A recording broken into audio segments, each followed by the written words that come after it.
हा मग देवा आम्ही दिसू दे दिसणार ना. नाही दिसत त्यात. काय सांगाल एकंदरीत पुणे ते मुंबई तुम्ही मोर्चा काढतात अपघड वर्गीकरण झालं पाहिजे म्हणून. 1 ऑगस्ट 2024 या दिनाच्या निमित्तानं ज्या दिवशी सत्यशोधक अण्णाभाऊ साठे यांचा जन्मदिन होता, या दिवशी सामाजिक चळवळीतल्या एका व्यापक लढाईला यश आलं आणि माननीय सुप्रीम कोर्टाने आरक्षणाचं उपवर्गीकरण करावं अशा पद्धतीचे निर्देश त्या गव्हर्नमेंटला दिले आणि त्याचा आधार घेत अनेक राज्यांमध्ये जसं की तामिळनाडू, कर्नाटकमध्ये, कालच तेलंगणामध्ये झालेले आहेत आणि अजून एक 2-3 राज्यांमध्ये हा निर्णय लागू झालेला आहे. महाराष्ट्रामध्ये या निर्णयाची अंमलबजावणी होण्याची अगदी शेवटची वेळ आहे, अंतिम टप्प्यामध्ये आहे. ज्या राज्यांमध्ये लागू झालं त्या राज्यांमध्ये प्रगत जात आणि अप्रगत जात अशा पद्धतीचा एक वर्ग तयार करून तिथं त्या ठिकाणी शासनाने ते धोरण लागू केलेलं आहे. जेव्हा हे धोरण लागू झालं तेव्हा कुठलीही प्रगत जात सामाजिक ऐक्याला धोका निर्माण होईल किंवा ही संघाची मागणी आहे, RSSची मागणी आहे असा फेक नरेटिव्ह सेट करत कुठल्याही आंदोलनं घेऊन रस्त्यावर आली नाही. त्यांनी ते मान्य केलं की या ठिकाणी या उपेक्षित समूहातल्या या संविधानाच्या आरक्षणापासून वंचित असलेल्या घटकांना तो न्याय मिळाला पाहिजे.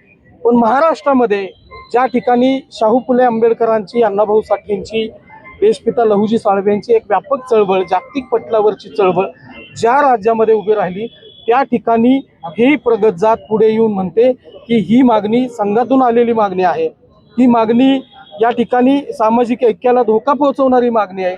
ही बाब अतिशय निंदनीय आहे आणि हा एक मोठा फेक नरेटिव्ह आहे. आणि म्हणून आम्ही सगळ्यांनी ठरवलं की शासनाचा, मला असा अंदाज आहे की 2 महिन्यामध्ये हा वर्गवारीचा निर्णय अंतिम जाहीर होईल. पण जो वातावरण निर्माण केलेला आहे, जो विरोध आहे, या विरोधाला शासनाने बळी पडू नये म्हणून आम्ही शासनाकडं या मागणीसाठी आम्ही समर्थक आहोत, आम्ही ठाम आहोत अशी भूमिका घेऊन पावसाळी अधिवेशनावर धडकणार. खरं तर आतापर्यंत अपघड वर्गीकरण झालं पाहिजे होतं, मात्र सरकार वेळ काढूपणा करताय का असं म्हणता येत नाही. कारण ही मागणी गेल्या 40 वर्षापासूनचे, जसं की या ठिकाणी नाव घेतलेलं आहे माननीय बाबासाहेब गोपले सहित सर्व नेत्यांनी या चळवळीमध्ये मोठं योगदान दिलेलं आहे आणि त्यांनी त्या वेळेला सांगितलं की आम्हाला ही मागणी अत्यंत महत्त्वाची आहे. आमची मुलांना शिकून सुद्धा नोकरी मिळत नाहीये, आम्हाला खूप हिणवलं जातं, आम्हाला कोणी दारुडं म्हणतंय, कोणी व्यसनी म्हणतंय, कोणी अंधश्रद्धाळू म्हणतंय, देवी देवतांची पूजा करतात असं म्हणतात. त्याच्याही पलीकडं आम्हाला वाघ्या मुरळींसारखं म्हणजे अशा सगळ्या उपमा दिलेल्या आहेत आणि हे शिकले नाहीत, हे गधे लोक आहेत अशा पद्धतीची हिणवणी या ठिकाणी आमची केली गेली. पण मूळ कारण शोधणारी माणसं, आमच्यातली अभ्यासक माणसं आहेत, त्यांनी हे शोधलं की अरे आरक्षण असून सुद्धा आमचा फायदा होत नाहीये आणि मग ही प्रगत जात, ही जी बुद्धिमान जात आहे, ही चतुर जात आहे, हिनं आम्हाला द्यायला पाहिजे होतं.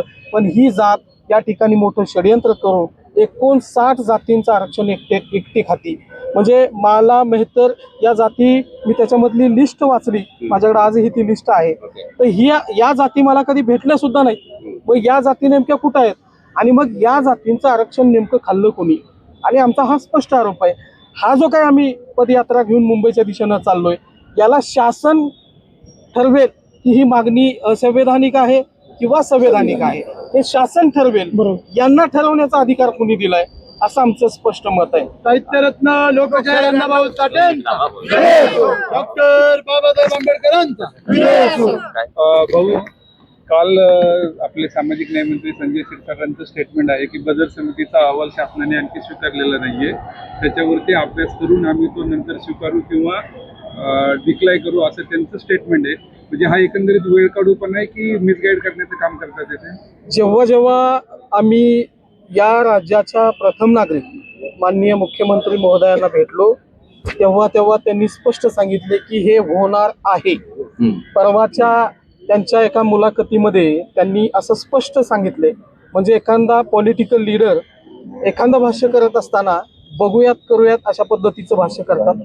पण माननीय मुख्यमंत्र्यांनी त्यांच्या मुलाखतीमध्ये त्यांना या संदर्भात प्रश्न केल्यावर त्यांनी हे स्पष्ट सांगितले की आम्ही 1 ते 2 महिन्यामध्ये हा निर्णय लागू करणार आहे. त्यामुळं संजय शिरसाट हे सामाजिक न्याय मंत्री आहेत आणि आमची लढाई ही सामाजिक न्यायाला अनुसरून आहे. किमान संजय शिरसाट साहेबांनी या गोष्टीचं भान ठेवायला पाहिजे. आणि त्याच्याही पलीकडे मी जाऊन म्हणतो की जेव्हा मुख्यमंत्री जर असं म्हणत असतील तर मला वाटतं की मी संजय शिरसाटांच्या विधानावर बोलू नये. मुख्यमंत्री देवेंद्र फडणवीस साहेबांचा जरा अजून काय थांबा थांबा बोल